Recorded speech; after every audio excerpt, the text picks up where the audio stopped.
Assalamualaikum warahmatullahi wabarakatuh.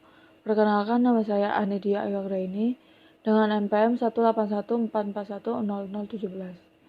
Di sini saya akan menjelaskan tentang rencana pelaksanaan pembelajaran yang telah saya buat dengan materi pokok relasi dan fungsi. RPP yang saya gunakan yaitu RPP yang 1 lembar. Kita lanjutkan. Yang pertama yaitu tujuan pembelajaran. Di sini tujuan pembelajaran saya memiliki 5 tujuan. Yang pertama yaitu menjelaskan contoh kegiatan sehari-hari yang berkaitan dengan relasi dan fungsi. Kemudian menjelaskan beberapa relasi yang terjadi di antara dua himpunan. Yang ketiga, menjelaskan macam-macam fungsi berdasarkan ciri-cirinya. Kemudian yang keempat, menjelaskan nilai fungsi dan grafik fungsi pada koordinat kartesius. Yang kelima, menyajikan hasil pembelajaran relasi dan fungsi. Kemudian media pembelajaran dan sumber belajar. Media pembelajaran yang saya gunakan di sini yaitu laptop, video pembelajaran, fasilitas internet, kemudian aplikasi WhatsApp. Untuk sumber belajar yang saya ambil yaitu buku matematika kelas 8 dan internet. Sedikit penjelasan.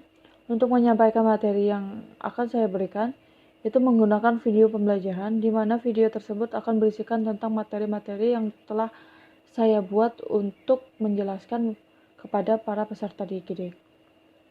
Lanjut kepada langkah-langkah pembelajaran. Dalam langkah-langkah pembelajaran, saya memiliki 3 tahapan, yaitu kegiatan pendahuluan, kegiatan inti, dan kegiatan penutup.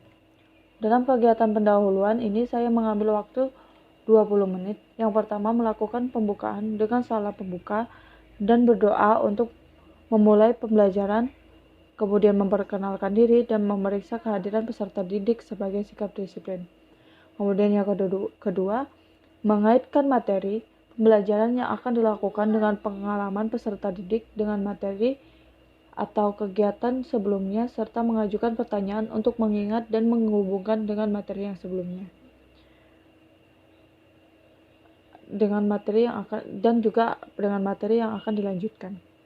Kemudian yang ketiga, menyampaikan motivasi tentang apa yang dapat diperoleh mengenai tujuan dan manfaat dengan mempelajari materi, relasi, dan fungsi.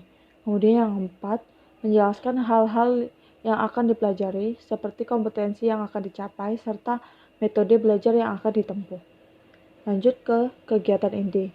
Kegiatan inti ini saya mengambil waktu 50 menit, di mana itu sudah saya susun. Yang pertama yaitu literasi, di mana peserta didik diberikan motivasi dan panduan untuk melihat, mengamati, membaca, dan menuliskan kembali mengenai materi, relasi, dan fungsi. Kemudian yang kedua, ini tentang critical thinking, di mana pendidik memberikan kesempatan untuk mengidentifikasi sebanyak mungkin hal-hal yang belum dipahami oleh peserta didik, dimulai dari pertanyaan-pertanyaan yang diberikan oleh peserta didik. Kemudian yang ketiga, collaboration. Collaboration di sini, peserta didik dibuatkan kelompok untuk memahami lebih lanjut materi dengan diberikan beberapa contoh soal untuk dikerjakan secara bersamaan. Lanjut yang keempat, communication. Communication di sini peserta didik disuruh untuk diharuskan mempresentasikan hasil diskusi secara berkelompok dan saling mengemukakan pendapat mengenai materi dan contoh soal dan saling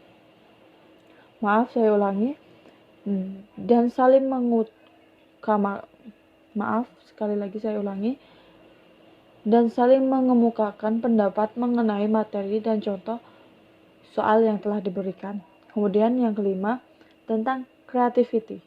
Di sini pendidik dan peserta didik membuat kesimpulan tentang hal-hal yang telah dipelajari terkait relasi dan fungsi. Untuk peserta didik lebih lanjut, apabila belum memahami materi yang telah diberikan, peserta didik boleh bertanya kepada pendidik mengenai materi yang belum dipahami. Kemudian di sini juga pendidik memberikan memberikan tugas kepada siswa atau peserta didik untuk dikerjakan di rumah. Lanjut untuk kegiatan penutup. Kegiatan penutup sendiri di sini saya mengambil waktu 10 menit di mana peserta didik membuat rangkuman atau simpulan pelajaran tentang poin-poin penting materi yang telah dipelajari. Yang kedua, pendidik membuat rangkuman atau simpulan pembelajaran tentang poin-poin penting yang muncul dalam kegiatan pembelajaran yang baru saja dilakukan. Lanjut pada poin keempat, tentang penilaian hasil pembelajaran. Di sini saya menggunakan 2 penilaian, yaitu yang pertama penilaian pengetahuan dan penilaian keterampilan.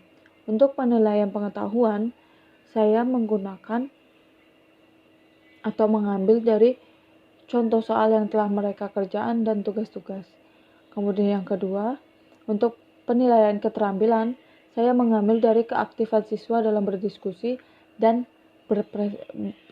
presentasi. Demikianlah video penjelasan yang saya buat mengenai RPP saya. Apabila ada salah kata, saya mohon maaf. Saya akhiri. Wassalamualaikum warahmatullahi wabarakatuh.